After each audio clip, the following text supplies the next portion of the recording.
तो ये वीडियो है यूनाइटेड नेशन सिक्योरिटी काउंसिल के बारे में, यानी यूएनएससी इसको कहा जाता है। तो यूएनएससी को समझने से पहले हमें समझना होगा कि रिसेंट सिनेरियो में पूरे वर्ल्ड में क्या चल रहा है। रशिया और यूक्रेन के बीच में युद्ध के हालात बने हुए हैं और इस चीज़ को सुलझाने के लिए क्या है, क्योंकि दो देश के बीच में जब इस तरह की स्थिति बनती है तो पूरी दुनिया में कोई वैश्विक संस्था ज़रूर होगी। अब वो जो वैश्विक संस्था जिसके बारे में हम बात कर रहे हैं, जो इस चीज़ को सुलझा सकती है या फिर इसको नियंत्रण में ला सकती है, तो वो है यूएनएससी। तो इस वीडियो में हम समझेंगे कि यूएनएससी कब इसका गठन हुआ, किन हालात में इसको बनाया गया था और ये करता क्या है।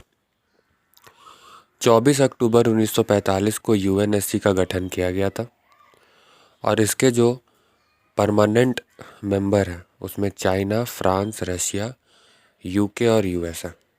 और इसके जो नॉन परमानेंट मेंबर है इसमें Albania, Brazil, Gabon, Ghana, India, Ireland, Kenya, Mexico, Norway और यूनाइटेड अरब एमिरेट्स हैं। तो ये है इसके परमानेंट और नॉन परमानेंट मेंबर। तो जब वर्ल्ड वॉर 2 ख़त्म हुआ तो एक तरह से यूनिवर्सल ये चीज़ लोगों में आई। देश की गवर्नमेंट, बहुत सारे देश के गवर्नमेंट ने ये सोचा कि आगे आने वाले समय में इस तरह का वर्ल्ड वॉर ना हो, क्योंकि इससे सबसे ज़्यादा नुकसान जो है वो मानवता को ही होता है, ह्यूमैनिटी को ही होता है। तो इस चीज़ को समझते हुए पूरी दुनिया ने मिल करके, जो भी उस समय पे जो मेन पावर्स थे, उन्होंने मिल करके यूनाइटेड नेशन का गठन किया। और यूनाइटेड नेशन के अंदर उन्होंने 6 ऑर्गन्स बनाए। उन 6 ऑर्गन्स में एक ऑर्गन है यूएनएससी। यूएनएससी का सबसे पहला तो रोल ये है कि ये इंटरनेशनल पीस को मेंटेन करने का काम करेगा। तो किसी भी दो कंट्री के बीच में अगर वॉर सिचुएशन क्रिएट हो रहा है या बहुत ज़्यादा तनाव है, तो उस चीज़ को यूनाइटेड नेशन सिक्योरिटी काउंसिल के अंदर रखा जाता है और कोशिश की जाती है कि उसका सेटलमेंट हो सके।